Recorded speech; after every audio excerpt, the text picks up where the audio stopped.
America మళ్లీ tariffs కత్తిని బయటకు తీస్తోంది. ఈసారి రష్యా నుంచి చమురు కొనే దేశాలపై పెద్దన దేశం కఠినమైన ఆంక్షలను విధించనుంది. 100% టారిఫ్ బార్కు అమెరికా సిద్ధమైనట్టు తెలుస్తోంది. భారత్, చైనా లాంటి రష్యా నుంచి చమురు కొనే దేశాలపై అమెరికా 100% సుంకాలు విధించేందుకు అమెరికా అధ్యక్షుడికి అధికారం కల్పించే కీలక బిల్లుకు యుఎస్ సెనేట్ గ్రీన్ సిగ్నల్ ఇచ్చింది. దీంతో ఇక రష్యాకు ఆర్థికంగా ఇబ్బందులు తప్పకపోవచ్చని, ఇండియా, చైనాలపై తీవ్రమైన టారిఫ్స్ ప్రభావం పడుతుందనేది నిపుణుల అంచనా.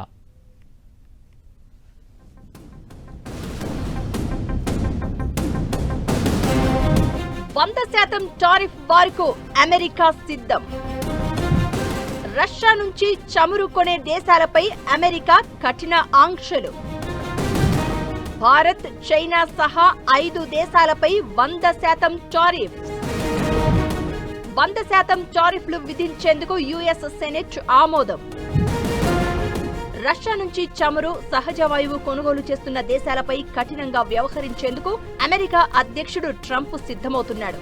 రష్యాతో వాణిజ్యం కొనసాగిస్తున్న భారత్, చైనా వంటి దేశాలపై 100% వరకు సుంకాలు విధించేందుకు అమెరికా అధ్యక్షుడికి అధికారం కల్పించే కీలక బిల్లుకు యుఎస్ సెనెట్ ఆమోదం తెలిపింది.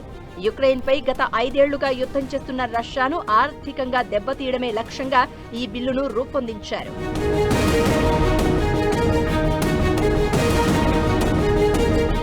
ఈ బిల్లుకు సెనెట్లో 86-11 ఓట్ల భారీ మెజారిటీతో ఆమోదం లభించింది.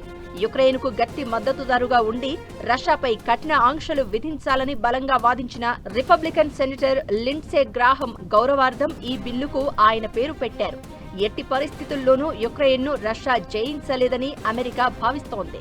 ఈ ద్వైపాక్షిక బిల్లు ప్రకారం రష్యా నుంచి అత్యధికంగా చమురు, సహజ వాయువు కొనుగోలు చేస్తున్న ప్రపంచంలోని 5 దేశాలపై టారిఫ్లు విధించే అధికారాన్ని అమెరికా అధ్యక్షుడికి కల్పిస్తుంది. ప్రస్తుతం ఈ జాబితాలో భారత్, చైనాతో పాటు అజర్బైజాన్, హంగేరీ, స్లోవేకియా ఉన్నాయి.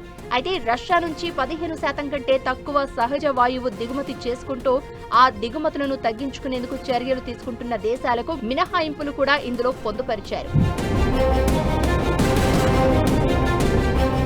ఇవే కాకుండా రష్యా అధ్యక్షుడు పుతిన్, సీనియర్ రాజకీయ, సైనిక నాయకులు, రష్యా ఆర్థిక సంస్థలు, ఇంధన ప్రాజెక్టులపై కూడా ఆంక్షలు విధించేందుకు ఈ చట్టం వీలు కల్పిస్తోంది.